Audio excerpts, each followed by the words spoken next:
They decided to sue Disney. Are you insane?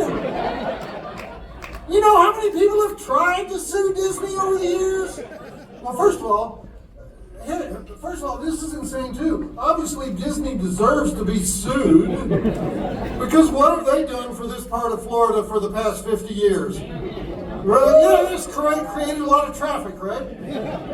What a bunch of freeloaders. Yeah, let's sue them.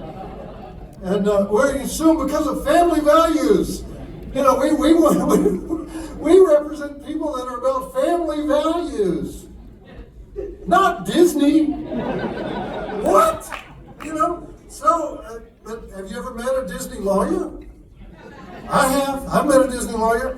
If you're trying to sell a Donald Duck plush toy for $3 at a flea market in the ghetto, the Disney lawyer will show up and confiscate your inventory and serve you. I mean, all right, here's the best example of why this is insane. At Disney World one year, an alligator ate a 2-year-old boy. Disney lawyers had that cleaned up in a week. It was over. They just backed a semi full of $100 bills up to that family's house and said, "Don't worry, we have more." And you get lifetime lightning lanes at the park. You know, I'm sure they added some dim-wit thing like that to the deal. Anyway, so here's the state of Florida suing Disney. So in this corner, representing the state of Florida, Tommy Lee Struthers, former running back for the Seminoles, now the assistant district attorney for Pinellas County. And in this corner, representing the Disney Corporation, William Madison Harrison, formerly the chief judge at the Bosnian war crimes trials.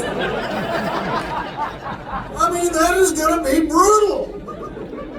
Oh, okay, sorry, I just wanted to, I never got to talk about that. Anyway. I thought I would be rooting for Disney. You know, it's like kind of like rooting for Google, Microsoft. All right. How about them Rays? See, nobody cares about the Rays. Nobody cares about the Rays, do you? You're from somewhere else. You're following that team. You don't care about the Rays. The Rays are 12-14, but it's a deceptive 12-14. That's what they always say. We did 12-14. It's a deceptive 12-14. Changed 3 hits in the last 4 weeks, and that would be 22-4.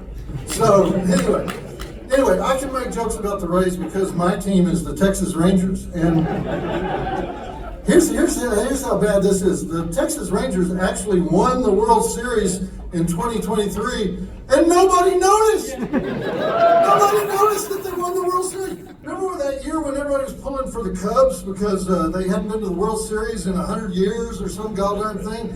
So it's a big national story, everybody cheering for the Cubs. So the Texas Rangers get to the World Series. They've never been to the World Series or even close to the World Series, even a single time. And everybody goes, huh, that's weird.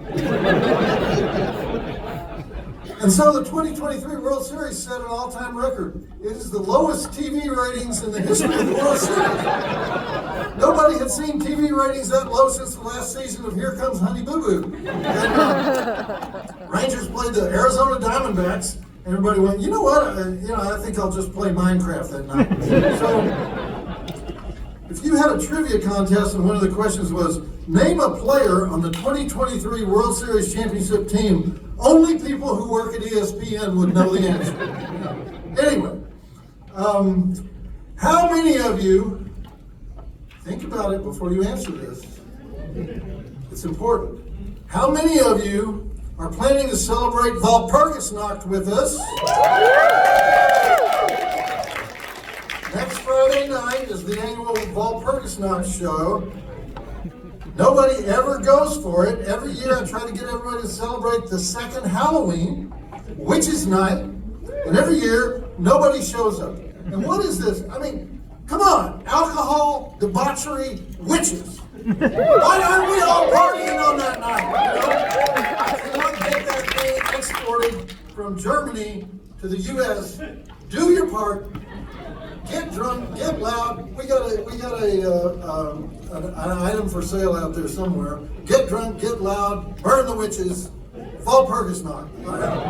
So, this is yet another installment in my 5,000 movie tour of geeky exploitation films. And I do this with the cooperation of the American Genre Film Archive, based in Austin, Texas, which saves and restores and preserves films that the Motion Picture Academy does not give a fuck about. And tonight, we're honoring two films that absolutely no one wanted to make, and no one wanted to support once they came out, and yet they survived, and they thrived, and they live on today in theaters like this one, where we all have really bad taste. So, you know what I'm talking about. If you don't want your friends to know where you're going, you say, I'm going to a genre film festival. I don't know when that started, but the idea of a genre film festival is a relatively recent thing. I mean, I don't even like the term genre films. I mean, Gone with the Wind is a genre film. It's from the genre called Antebellum South movies that are so long they have to put a bathroom break in the middle.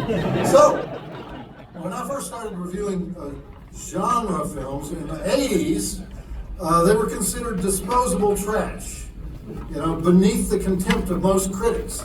So I'm happy to see that we're bringing glory to guys who at one time would have been considered degenerate hacks.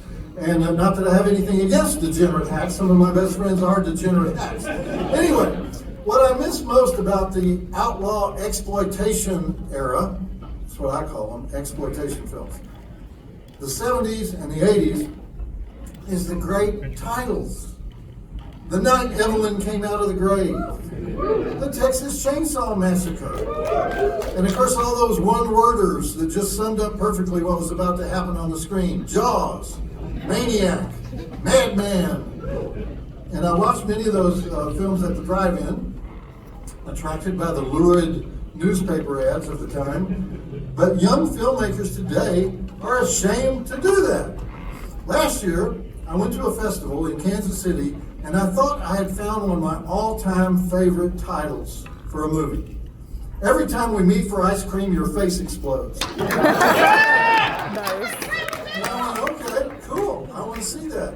And then I found out it's based on a novella, and the title of the novella is Every Time We Meet at the Dairy Queen, Your Whole Fucking Face Explodes.